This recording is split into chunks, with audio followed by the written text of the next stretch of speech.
Alors salut tout le monde, je vais vous faire un petit tutoriel sur comment choisir sa 50. Le sujet qui intéresse un peu tout le monde, pour les parents comme les enfants. Alors là je vais parler plus des gens qui vont faire, parce qu'il y a plusieurs types d'utilisation d'une 50. Il y a ceux qui vont faire de la route et chemin, on va dire, le petit sentier du voisin. Et bon, chemin rouler tous les week-ends en enduro. Et l'enduro en compétition. Là, je vais vous parler plus du route chemin, c'est-à-dire des motos super motards et standard enduro. Alors, des trucs à faire, enfin, quand on veut acheter une moto, après, tout dépend de son budget. Par exemple, si vous avez un gros budget, vous pouvez aller acheter neuve une moto et c'est le concessionnaire qui va vous expliquer quelle sera la meilleure moto pour vous. Mais là, vu que d'occasion, je parle pour les gens qui ont pas beaucoup de budget d'occasion, c'est plus compliqué parce qu'il n'y a personne pour vous conseiller. Et là, je vais vous donner 2-3 astuces à suivre. Alors oui, bon, d'occasion, c'est souvent sur internet que vous trouvez les annonces. Et il y a des arnaques, c'est obligé, il y a toujours des arnaques.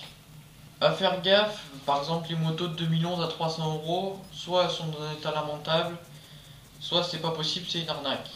La moto a été volée ou des trucs comme ça. Évitez les motos sans carte grise, parce qu'après pour faire l'homologation c'est plus compliqué. Pour l'assurance et tout ça, laissez tomber.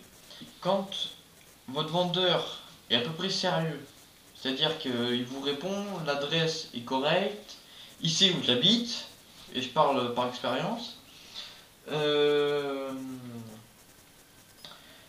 fois que vous êtes devant la moto, déjà des trucs à vérifier, genre les plaquettes, le keychain, les pneus, les trucs de base, les leviers, les poignées si elles sont pas abîmées, les carénages, si la moto fait pas trop de bruit. Et tous ces éléments servent à négocier le prix, évidemment. C'est là où, par exemple, je prends un exemple, la moto est à 1500 € et les plaquettes sont mortes, les leviers sont cassés, les carénages sont morts. Là, laissez tomber, faut soit vous négociez, vous lui dites 500 € je la prends ou rien du tout, mais je pense pas qu'il soit d'accord. Mais voilà, déjà si les plaquettes sont mortes et qu'il vous la vend comme ça, ça veut dire qu'il prend pas soin de sa moto, mais il a pas regardé la base, on va dire, parce que le freinage sur une moto c'est très important. Le keychain, si les dents de la couronne sont tordues, ça veut dire aussi que le pignon les dents aussi sont tordues, donc à regarder. Les pneus, s'ils sont lisses, bon pour une super motard c'est normal, mais pour une enduro s'il n'y a plus de crampons, laissez tomber. Alors là je vais parler des enduros. Pour tous ceux qui veulent faire du chemin le week-end pour s'éclater dans les bois, là il faut regarder un peu plus la moto, genre si elle est équipée de protège-main, d'un sabot moteur, déjà, ou de bonnes suspensions, genre un amorto à gaz, des fourches inversées, des trucs comme ça. C'est des équipements qui sont sympas à avoir en enduro, parce qu'après si vous faites, je dis ça en exemple, mais une journée d'enduro avec une enduro standard, vous allez voir, vous allez en chier.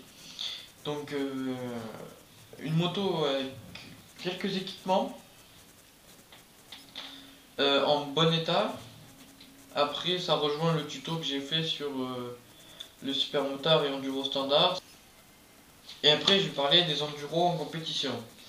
C'est-à-dire que Moi, je fais des enduros le week-end et quelques enduros family, mais c'est encore du gentil, on va dire. Mais c'est sympa d'avoir une moto bien équipée quand même. Voilà, des enduro family et après enduro league en 50. Là, faut avoir minimum une moto préparée moteur.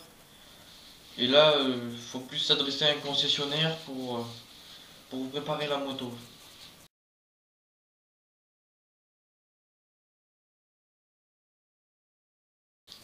Parce que ça vous revient cher quand même, ça coûte cher. Déjà rien que pour des pneus films, c'est environ 80 € le pneu. C'est hyper cher. Ça coûte cher. Une saison de ligue ou de family en entier, ça coûte cher. Sans compter la licence, les, les engagements et tout ça, ça coûte très cher. Ben, toujours négocier sa moto dans tous les. Toujours négocier. Faut, faut pas hésiter, toujours négocier. Si vous voulez un autre tutoriel sur le pilotage en 50 ou plus précis sur comment éviter les arnaques, les motos en mauvais état, comment entretenir ça à 50, euh, des règles de base. Ah oui, des côtes en 50, comment monter une côte en 50, et le débridage aussi. Le débridage en 50, évidemment, ça j'avais oublié, mais c'est plus important. Voilà, c'est tout ce que j'ai à dire pour l'instant. Ciao et laissez un commentaire.